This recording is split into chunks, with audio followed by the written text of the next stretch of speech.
Alright, so ngayon ay gugupit tayo ng gupit security guard. Actually ay hindi naman security guard si Bossing, siya ay caretaker ng sementeryo dito sa Apalit, sa ASCOM. So marami siyang kwento sa akin about sa kababalagan sa ASCOM. May mga nagpapakita raw sa kanya ron.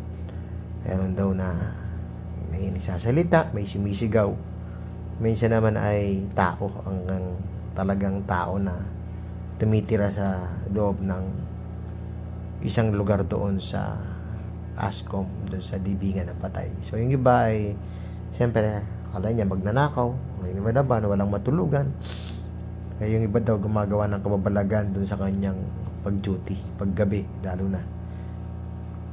Alright, so ngayon ay inumpisahan ko agad ito ng detailer at gumuhit agad ako ng guhit pinya. At ngayon ay gamit ako ng 1.5 number 1 guard at 0.5 para tuloy-tuloy ang blending natin. At dito ay open close din ako, nilaro ko lang ito para blending ang ating kalalabasan. So ito ay dahil siya ay caretaker na parang security guard din sa libingan ng mga patay, ay nire-ready niya ang kanyang sarili para sa darating na November 1.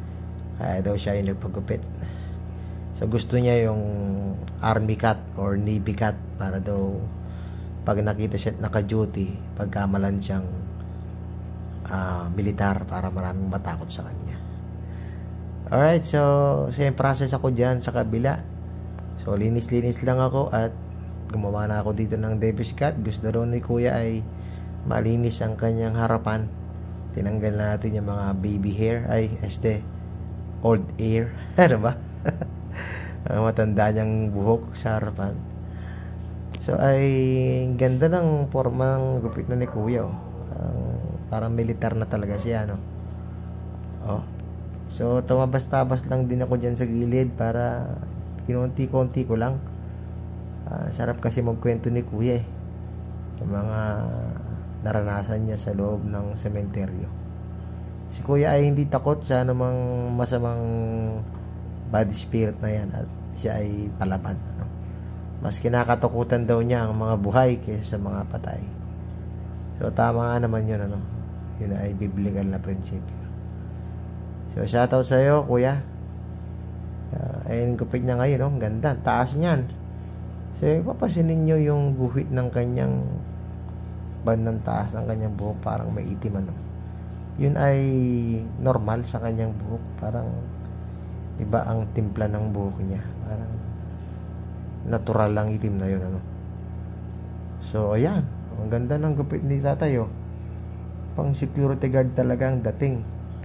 So complementary massage ulit. Kailangan natin yan kahit papaano. Ay pitik-pitikin lang natin yung ulo ni Bossing sapagkat para bumabalik ang customer.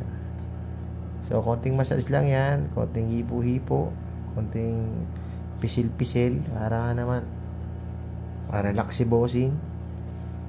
Yun, no, pitik-pitik lang yan. Alright, so ganun lang kasimple, mga kasikyo. So papalo naman dyan, pa-share. Thank you.